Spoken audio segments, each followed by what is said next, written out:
नमस्कार। इस वीडियो में आपका स्वागत है।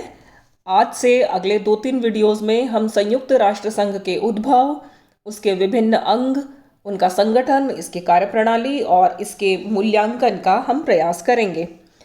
संयुक्त राष्ट्र संघ विश्व की सामूहिक सुरक्षा की एक अद्भुत व्यवस्था है जिसका उदय द्वितीय विश्व युद्ध के बाद या उसके दौरान ही उदय के प्रयास इसके शुरू हुए थे।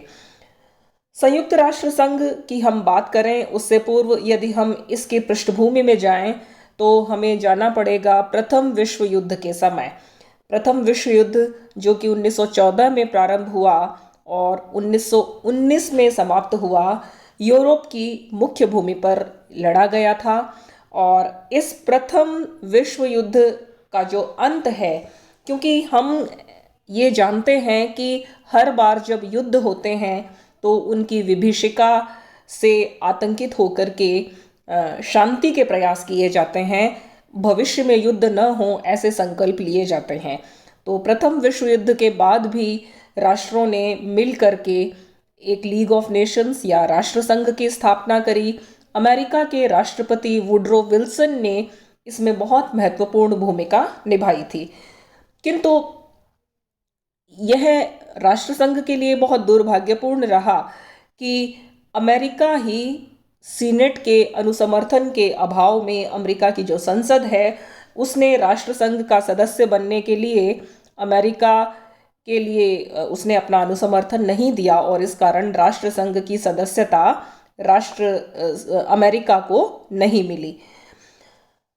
किंतु राष्ट्रसंघ का यह जो निर्माण है ये कई मायनों में अपने उद्देश्य को पूरा नहीं कर पाया और इसके पीछे जो कारण है वो अंतर्राष्ट्रीय राजनीति की जो कूटनीतिक परिस्थितियां हैं वो ही उत्तरदायी रही।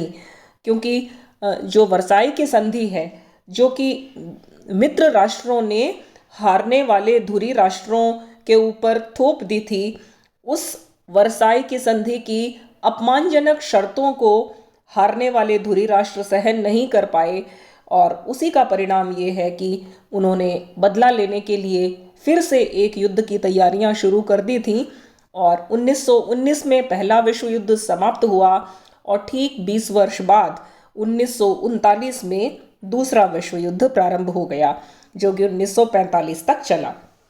इस प्रकार 20 ही वर्षों के अंतराल में राष्ट्रसंघ की असफलता पूरी तरह से सामने आ गई थी। किंतु फिर भी सेकेंड वर्ल्ड वॉर प्रथम विश्व युद्ध से ज़्यादा विनाशकारी था।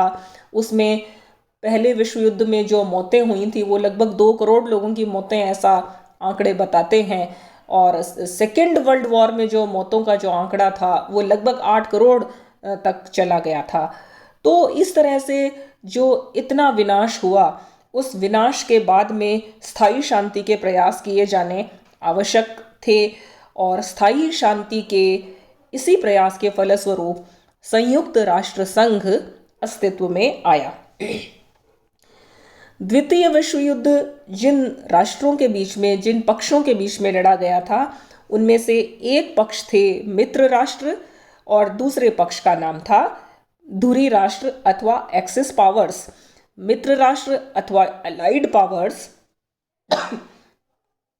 अमेरिका, ब्रिटेन, फ्रांस, चीन, रूस सहित यूरोप के, पश्चिमी यूरोप के अनेक देश इन मित्र राष्ट्रों के साथ सम्मिलित हुए और दूसरी तरफ जर्मनी, जापान, इटली, टर्की तथा कुछ ऐसे देश जो कि जिन देशों को इन धुरी राष्ट्रों ने उपनिवेशवाद के खिलाफ लड़ने के नाम पर अपने साथ कर लिया था। इस तरह से जो विश्व युद्ध शुरू हुआ उसमें प्रारंभ में धुरी राष्ट्रों की जीत हो रही थी। जर्मनी के पोलैंड पर आक्रमण के साथ ही सेकेंड वर्ल्ड वॉर शुरू हुआ था और जर्मनी ने रूस में अपनी जो है वो आक्रमण किया। उसके साथ ही रूस इसका जो सेकेंड वर्ल्ड वॉर में एक सहभागी बना। इसी तरह से जापान ने अमेरिका के पर्ल हार्बर पर नामक द्वीप पर आक्रमण किया और उसके साथ ही अमेरिका भी इस युद्ध में सम्मिलित हो गया। यानी कि धुरी राष्ट्रों की जो आक्रामक नीतियां थीं और उसके कारण युद्ध में मित्र राष्ट्रों को वो हराते हुए आगे बढ़ रहे थे, उसका परिणाम यह हुआ कि मित्र राष्ट्रों ने मिलकर के इन तानाशाही शक्तियों को हराने का एक सार्थक प्रयास किया, एक सफल प्रयास किया। और जो युद्ध धुरी राष्ट्रों के जीत के साथ प्रारंभ हुआ था, अंत में उसने धुरी राष्ट्रों को हरा दिया और द्वितीय विश्व युद्ध के अंत में मित्र राष्ट्रों की जीत हुई। मित्र राष्ट्र इस युद्ध में धुरी राष्ट्रों को हराने के लिए सहयोग कर रहे थे, ऐसी रणनीतियां बना रहे थे कि ये सभी जो मित्र राष्ट्र हैं वो इस प्रकार का संकल्प करें कि उनमें से किसी पर भी जो आक्रमण है वो सभी मित्र राष्ट्रों पर आक्रमण समझा जाएगा। इस प्रकार से युद्ध में लड़ने के लिए जो संयुक्त प्रयास मित्र राष्ट्रों ने किए, वो प्रयास या उन प्रयासों की सफलता ने ही आगे चल करके युद्ध के पश्चात शांति निर्माण में भी महत्वपूर्ण भूमिका निभाई थी। और इस प्रकार से मित्र राष्ट्रों के आपस में सहयोगी रवैये के परिणाम स्वरूप ही संयुक्त राष्ट्र संघ अस्तित्व में आया था। इसलिए युद्ध के पश्चात की जाने वाली शांति की जो आकांक्षा है, उसी ने संयुक्त राष्ट्र संघ को जन्म दिया था। महत्वपूर्ण बात यह है कि जब युद्ध अपने चरमोत्कर्ष पर था, 1941, 42, 43 ये जो वर्ष थे, इन्हीं वर्षों में संयुक्त राष्ट्र संघ के निर्माण के लिए विभिन्न सम्मेलन और विभिन्न राष्ट्राध्यक्षों के शिखर बैठकें आयोजित होनी प्रारंभ हो गई थी। तो हम संयुक्त राष्ट्र संघ के उदय से पहले जो महत्वपूर्ण प्रयास किए गए थे, आज के वीडियो में हम उन्हीं की चर्चा करेंगे। जो युद्ध के दौरान शांति सम्मेलन स्थापित हुए, उनके निर्माण के हम विभिन्न चरण हम देख सकते हैं। तो सबसे पहला जो प्रयास किया गया वो लंदन घोषणा के रूप में जून 1941 में किया गया।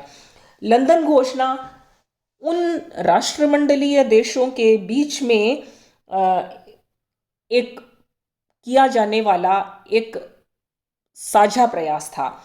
राष्ट्रमंडल अर्थात वो देश जो किसी समय इंग्लैंड के उपनिवेश थे। इनमें इंग्लैंड, कनाडा, न्यूजीलैंड, दक्षिण अफ्रीका, ऑस्ट्रेलिया आदि देशों ने अंतर्राष्ट्रीय शांति और सुरक्षा की स्थापना के साथ साथ एक अंतर्राष्ट्रीय संगठन की स्थापना का सुझाव दिया था। तो इस प्रकार सबसे पहले राष्ट्रमंडलीय देशों ने लंदन घोषणा में अपनी ये इच्छा जाहिर की कि एक अंतर्राष्ट्रीय संगठन स्थापित किया जाना चाहिए जो कि विभिन्न देशों के बीच में बातचीत को लगातार बनाए रखें।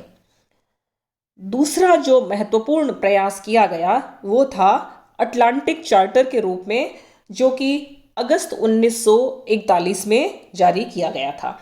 यद्यपि अटलांटिक चार्टर जो है वो अटलांटिक सागर में एक युद्ध पोत पर इस पर हस्ताक्षर किए गए थे, ब्रिटेन के प्रधानमंत्री चर्चिल और अमेरिका के राष्ट्रपति रूजवेल्ट के बीच में। और अटलांटिक चार्टर में जो इन दोनों देशों के जो सरकारों के अध्यक्ष हैं, इन्होंने इस बात के लिए मिलना तय किया था कि युद्ध के उद्देश्यों को कैसे प्राप्त किया जाए, क्योंकि जो देश मित्र देश हार रहे थे, जैसा कि हमने पहले ही बताया कि 1900 जो सेकेंड वर्ल्ड वॉर का जो फर्स्ट हाफ है 39, 40, 41, इस समय तक मित्र देश हार रहे थे और धुरी राष्ट्रों की विजय हो रही थी। तो जो हारे हुए मित्र देश थे, जैसे पोलैंड है, फ्रांस, नॉर्वे, यूएसएसआर, ये सारे ऐसे देश थे जिन्हें कि जर्मनी, जापान के हाथों मुंह की खानी पड़ी थी। अब इन हारे हुए मित्र देशों की युद्ध क्षमता कैसे बढ़ाई जाए, मुख्य जो विचारणीय मुद्दा था अटलांटिक चार्टर के लिए वो था।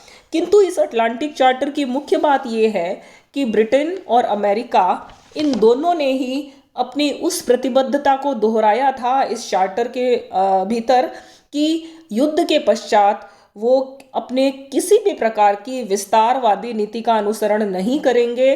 वो किसी क्षेत्र पर कब्जा जमाने का प्रयास नहीं करेंगे और उनकी कोई क्षेत्रीय महत्वाकांक्षा नहीं है और वो शांति के पश्चात, युद्ध के पश्चात शांति के प्रयास करेंगे।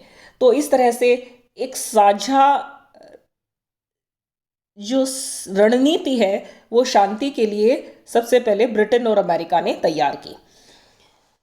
इसके पश्चात अगला जो महत्वपूर्ण सम्मेलन हुआ वो है मास्को सम्मेलन, जो कि अक्टूबर 1943 में किया गया। और मास्को में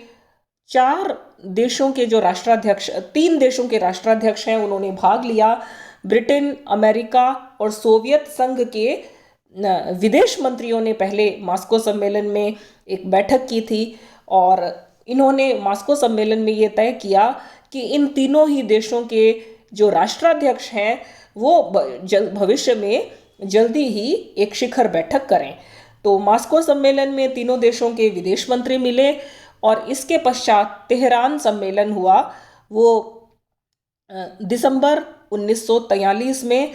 और इस तेहरान सम्मेलन में पहली बार ब्रिटेन के प्रधानमंत्री चर्चिल, अमेरिका के राष्ट्रपति रूजवेल्ट और रूस के तानाशाही जो नेता हैं, जो राष्ट्राध्यक्ष हैं, स्टालिन, ये तीनों तेहरान में, ईरान की राजधानी तेहरान में मिले थे। ऐसा पहली बार हुआ कि स्टालिन से ब्रिटेन और अमेरिका के राष्ट्राध्यक्षों ने मुलाकात की। और इस तेहरान सम्मेलन का जो उद्देश्य था वो भी मुख्यतः युद्धकालीन उद्देश्यों को प्राप्त करना था। और युद्ध के दौरान जो दूसरा मोर्चा खड़ा किया जाएगा जो कि रूस की रक्षा करेगा और कैसे युद्ध के उद्देश्यों को प्राप्त किया जाए, इस प्रकार के युद्ध की रणनीति तैयार करने के लिए यह तेहरान सम्मेलन आयोजित किया गया था। मुख्य मुद्दा युद्ध के लिए सामूहिक प्रयास करने का था, लेकिन इसमें इन देशों की जो एक सम्मिलित जो साझा रणनीति है उसने आगे जाकर के संयुक्त राष्ट्र संघ के लिए भी एक आधार का रूप रखा था। इस तेहरान सम्मेलन से उत्साहित होकर के, क्योंकि रूस जो है, रूस के जो तानाशाह है स्टालिन, उनके प्रति ब्रिटेन और अमेरिका, इन दोनों के मन में ही शंका थी उनके उद्देश्यों को लेकर के। और किंतु इस तेहरान सम्मेलन में इनकी बहुत सारी शंकाएं जो हैं वो दूर हुई। ब्रेटन वुड्स सम्मेलन आयोजित किया गया था जुलाई 1944 में। ब्रेटन वुड्स सम्मेलन एक बड़ा सम्मेलन था। इसमें 44 देशों के प्रतिनिधियों ने भाग लिया था और युद्ध के उपरांत अंतर्राष्ट्रीय आर्थिक व्यवस्था कैसे होगी उसके बारे में महत्वपूर्ण निर्णय लिए गए इस ब्रेटन वुड्स सम्मेलन में। यानी कि हम ये देख रहे हैं कि एक तरफ युद्ध चल रहा है, युद्ध में राष्ट्र अपने अपने जीत के लिए प्रयास कर रहे हैं, किंतु एक दूरदृष्टि यह भी है कि युद्ध के पश्चात की दुनिया कैसी होगी। तो ब्रेटन वुड्स सम्मेलन में उस अंतर्राष्ट्रीय अर्थव्यवस्था को स्थापित करने के लिए दो महत्वपूर्ण संस्थाओं की स्थापना की गई। एक तो अंतर्राष्ट्रीय मुद्रा कोष, इंटरनेशनल मॉनेटरी फंड, तथा दूसरा विश्व बैंक अर्थात वर्ल्ड बैंक। ये दो संस्थाएं हम देखते हैं कि आज 21वीं शताब्दी में इस वैश्वीकृत दुनिया की महत्वपूर्ण धुरी बनी हुई हैं पूरी ग्लोबल इकोनॉमी के लिए। तो ब्रेटन वुड्स सम्मेलन में इन दोनों संस्थाओं की स्थापना हुई थी और एक वैश्विक अर्थव्यवस्था के निर्माण का ढांचा इस ब्रेटन वुड्स सम्मेलन में तैयार किया गया। संयुक्त राष्ट्र संघ की स्थापना के लिए जो एक बहुत महत्वपूर्ण सम्मेलन बुलाया गया वो था डम्बार्टन ऑक्स सम्मेलन, जो कि अमेरिका में स्थित है, डम्बार्टन ऑक्स। और जैसे ब्रेटन वुड्स में युद्ध के पश्चात के एक अंतर्राष्ट्रीय अर्थव्यवस्था की रूपरेखा तय की गई थी। डम्बार्टन ओक्स सम्मेलन में, जो कि सितंबर 1944 में बुलाया गया था, इसमें ब्रिटेन, अमेरिका, रूस और चीन के राष्ट्राध्यक्षों ने प्रतिनिधियों ने भाग लिया था। और इन्होंने, इसका जो मुख्य एजेंडा था वो संयुक्त राष्ट्र संघ की रूपरेखा तैयार करना था। इसलिए डम्बार्टन ओक्स वो पहला सम्मेलन है जिसने प्रत्यक्ष रूप से संयुक्त राष्ट्र संघ के निर्माण के लिए ही ये एकत्रित हुए थे। यद्यपि यहाँ पर अंतिम निर्णय नहीं हो पाया, किंतु डम्बार्टन ओक्स में यह निर्णय जरूर कर लिया गया था कि शीघ्र ही सैन फ्रांसिस्को, अमेरिका के सैन फ्रांसिस्को नगर में सभी मित्र राष्ट्रों का एक सम्मेलन बुलाया जाए। एक महत्वपूर्ण घोषणा जो 1941 में हो चुकी थी वो थी संयुक्त राष्ट्र शब्द को गढ़ा जाना। यानी कि 1 जनवरी 1942 को संयुक्त राष्ट्र, जो कि पहले मित्र राष्ट्र थे, उन मित्र राष्ट्रों ने अपने आप को मित्र राष्ट्र के बजाय संयुक्त राष्ट्र शब्द का जो एक सामूहिक नाम दिया था। क्योंकि जब 1941 दिसंबर 1941 में पर्ल हार्बर पर जब जापान ने आक्रमण कर दिया था, तो इस आक्रमण के साथ ही अमेरिका युद्ध में एक सहभागी देश बन गया। अमेरिका को भी युद्ध में कूदना पड़ा। और अब अमेरिका के आने के साथ ही, और उधर जापान जो कि एक एशियाई देश है, अमेरिका जो कि उत्तरी अमेरिकी देश है, इस तरह से युद्ध जो है वो केवल यूरोपीय युद्ध नहीं रह गया, वरन इसमें पूरी दुनिया एक साथ, अमेरिका और जापान सहित पूरी दुनिया के देश इस युद्ध में सम्मिलित हो गए थे। इतने सारे देश युद्ध का हिस्सा हैं, तो इन देशों के बीच आपस में तालमेल बिठाने के लिए, इन देशों के बीच में एक अधिक विश्वासपूर्ण वातावरण निर्माण के लिए यह तय किया गया कि मित्र राष्ट्रों को भविष्य में संयुक्त राष्ट्र नाम से संबोधित किया जाएगा। और यह संकल्प भी लिया गया जनवरी 1942 में ही कि कोई भी किसी भी शत्रु के साथ अलग से संधि नहीं करेगा। युद्ध संचालन के सारे प्रयास मिलजुल करके किए जाएंगे। और ये जो मित्र राष्ट्र थे, इनकी संख्या थी 26। तो इन 26 मित्र राष्ट्रों ने मिलकर के अपने आप को संयुक्त राष्ट्र शब्द दिया था।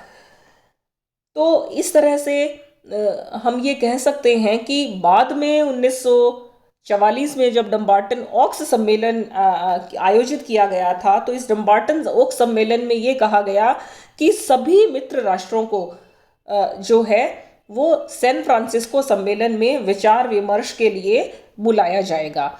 और न केवल मित्र राष्ट्रों को, वरन जो मित्र राष्ट्रों के जो उपनिवेश हैं और जो अंतर्राष्ट्रीय शांति वार्ता में स्वतंत्र भूमिका निभाने के लिए इच्छुक हैं, जैसे कि भारत, 1945 तक भारत स्वतंत्र नहीं हुआ था, किंतु भारत ने भी अपने स्वतंत्र प्रतिनिधि भेजे थे। तो इस प्रकार से डम्बार्टन ओक्स सम्मेलन में संयुक्त राष्ट्र संघ की एक भूमिका का निर्माण हो गया। उसके पश्चात जो महत्वपूर्ण सम्मेलन आयोजित किया गया था वो था याल्टा सम्मेलन। जो ब्लैक सी है, काला सागर, उसमें क्रीमिया नामक जो द्वीप है, उसके याल्टा नामक स्थान पर फिर से चर्चिल, रूजवेल्ट और स्टालिन मिले। और इसी सम्मेलन में उन्होंने सैन फ्रांसिस्को सम्मेलन की पूरी तरह से प्रत्यक्ष रूप से रूपरेखा तैयार कर दी और तिथियों की घोषणा की गई। साथ ही ये तय किया गया कि इसमें किसे बुलाया जाएगा, किसे निमंत्रित किया जाएगा। याल्टा सम्मेलन में बहुत कुछ ये तय हो गया कि जो संयुक्त राष्ट्र संघ बनेगा उसकी सुरक्षा परिषद में स्थायी सदस्य कौन कौन होंगे, वीटो की व्यवस्थाएं कैसी होंगी, उन पर विचार विमर्श भी किया गया।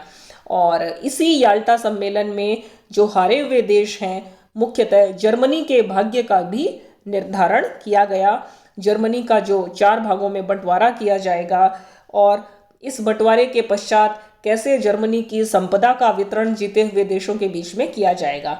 तो कुल मिलाकर के याल्टा सम्मेलन का जो मुख्य उद्देश्य था, संयुक्त राष्ट्र संघ की भूमिका और उसके रूपरेखा तैयार करना, उसके साथ ही जीती हुई संपत्ति या जीते हुए देशों की संपदा का बंटवारा, उनकी भूमि का बंटवारा, यह प्रश्न भी मुख्य हो गया था। तो इस प्रकार हम ये देख सकते हैं कि संयुक्त राष्ट्र संघ के निर्माण में साथ साथ जीते हुए देशों की महत्वाकांक्षाएं भी हमें साफ नजर आती हैं कि वे अपने युद्ध में जीते हुए प्रदेशों का भी अधिकाधिक लाभ प्राप्त करना चाहते हैं और साथ ही साथ शांति के प्रयास भी करना चाहते हैं।